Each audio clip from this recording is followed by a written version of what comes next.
Up, and away, web! What's happening, everybody? That's Star Wars Guy here, and today I'm going to give you my spoiler review of Spider Man No Way Home. Yes, after the anticipated wait, the movie is finally here. So, before I talk anything about this movie, it's going to be from beginning to end. Click off this video immediately if you've not seen this movie. It's a huge, insane Marvel movie. So, exit off this video right now if you've not seen this movie. In 3, 2, 1, go. Okay, so I'm talking spoilers right now. So, oh my god, thank you so much, Marvel and Sony, for bringing in. We all knew it was going to happen. The leaks, the rumors, everything about this movie was kind of mostly true because it's insane. One of the best Marvel movies. It's probably in my top 5 favorite Marvel movies, guys. The way they executed Spider-Man with every new detail, with the spider sense, the villains, of course, Toby and Andrew coming back, just insane. And the way they did it, which I will talk about later, was funny because I will tell you about that soon. So, we open with the opening credits of Marvel, and it gave me chills because we hear like the last scene in the post-credit scene of Far From Home of, I think, I don't remember the news reporter's name, and then Jane Jonah Jameson's talking about how, of course, Mysterio revealed Spider-Man's identity, and there was, what the? And then, of course, it cuts, and then we see that executed in No Way Home, sort of like that, with a new frame added, but then, of course, the crowd goes insane, like, you Spider-Man, like Peter Parker Spider-Man, can I get your autograph? And then also, what I found hilarious, someone tried to grab onto his leg, and then he fell onto the... Bro, that was funny, but it was interesting to see that happen in the No Way Home movie. But of course, they had to flee, and then they go straight back to their apartment where they find, I think, Happy Hogan and Aunt May got a divorce, which is kind of sad. I don't remember that happening in Far From Home. It was something new that happened before, I don't know, but we'll see. Now, of course, the whole world, their situation is a mess because everyone's talking about like how he's to blame and that he's the one who killed Mysterio and he's kind of a villain, kind of in J. Jonah Jameson's eyes, but in a perspective. And then of course they time jump to, they need a lawyer to help them with just getting the proper suit saying that he did not kill Mysterio. But then of course Matt Murdock comes in and the theater went crazy just seeing him, Daredevil himself, in the MCU. I think he's canon, but oh my gosh, dude. Seeing him in this movie, most of us kind of assumed there was a leak a while ago showing him with Aunt May, Peter, and Happy Hogan. It happened, and the most funny part, he went like this and caught a break, and he's like, I think he said like instincts or something like that, but that was one of the, oh my gosh, seeing him in the movie was insane. I love the fact he was Peter's lawyer and all that stuff, so... And with Kingpin coming into the MCU, will we see, I'll talk about another situation that's going to happen with Hawkeye later, and the good time of No Way Home, so I will talk about that soon. Now, let's talk about the villains. The villains, of course, come in after, which Doctor Strange, he kind of just messes up the spell. After Peter keeps babbling about like who he wants to like know and not know about the spell, but then after at times, of course, the spell gets messed up as we see in the trailer. But then after,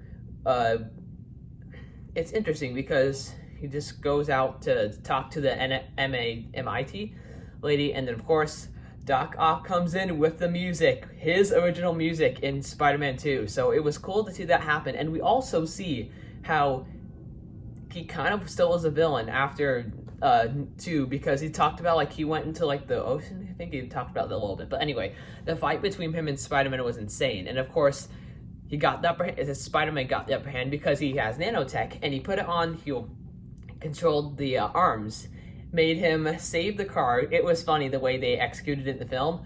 Of course he saved the girl, and then she was fine, the person from MIT, and then Green Goblin comes in, and boy, does he bring in some pumpkin bombs, like we saw in the trailer, but that was insane.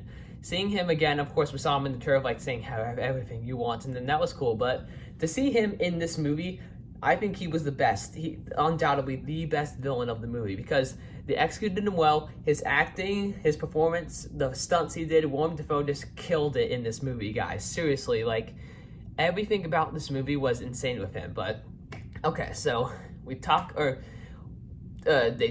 Ned, MJ, and Peter Parker have like a conversation about like how to capture some more villains. Gets a new roughed up black suit, I guess. It's some spikes and all that, but it's okay. Now we see him capture Electro. He goes like with his wristband to capture him, and next we see Sandman, who apparently I thought he was going to be a villain, but he saved Peter Parker, not knowing it was his, not different Peter Parker. And then it was cool, of course, seeing Clint Marco again, but then he was, of course, Sandman. He helped protect Spider Man, and then they were having a conversation with Jamie Foxx, Electro, of course, which is awesome to see again, and of course, Clint Marco. It was funny because, and then they brought them back to the captive place in the Sanctum Sanctorum, where we meet the Lizard also, and of course, Doc Ock was captured. And then later on, Peter decides to basically, you would say, he wants to help the villains like not die.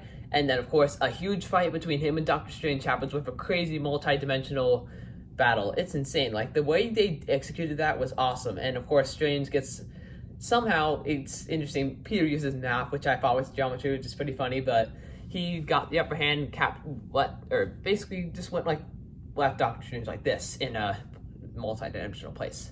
And then, of course, something goes wrong, and a few things do definitely go wrong when Peter tries to help the villains after they want to, I guess, go back home, I guess, to just fight the Spider-Man. But now, here's the case. Peter's spider sense in this movie was crazy. Like, we hear like what he's hearing, like the crazy, like it's insane. Like the way they executed the spider sense in this movie was awesome. Now, Green Goblin goes full on, and he just attacks Peter with everything he's got. Aunt May tries to save Peter, but unfortunately got stabbed with the glider man. Oh my god. And then I'll talk about that in a sec. Of course, Peter tries to catch the pumpkin bomb, does not work out well because Aunt May collapses to the ground, one of the most emotional moments in the movie. And then, of course, the famous line is said, but it has changed.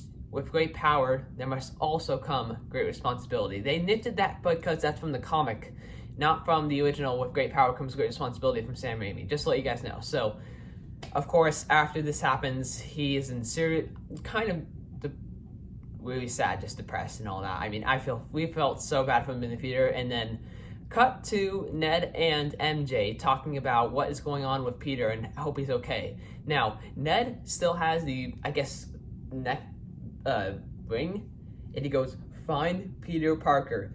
Just like in Endgame, we see a portal open up, and I thought, when I was watching it, guys, I actually thought it was Tom Holland. Like, and this is gonna sound a little bit weird. I thought it was just like his jumpsuit for some reason, like that he got in Homecoming, like the prototype, but it was weird. But I don't know why I thought that. But of course, Andrew Garfield, the amazing Spider-Man, pops out, and the theater was insane. We all clapped and cheered to see one of the best Spider-Man ever. Oh my gosh, just seeing him, and of course, it was funny with his Ned's grandma, I think, just the way he did it, the banter, and of course, Toby, my favorite I would say, yeah, before the movie, my favorite Spider-Man, comes in, and I was almost in tears, man, just seeing him come through. Like, he got a little bit, of course, he's old now. He's like, I don't know how old he is now, but he's older, of course, than like 2004, so I mean, he was definitely old. The back joke was funny, like, because in the movie, he was like, I'm back, and then he goes, my back, after he hits and falls down to the car. I mean, that was one of the most funniest jokes in the movie.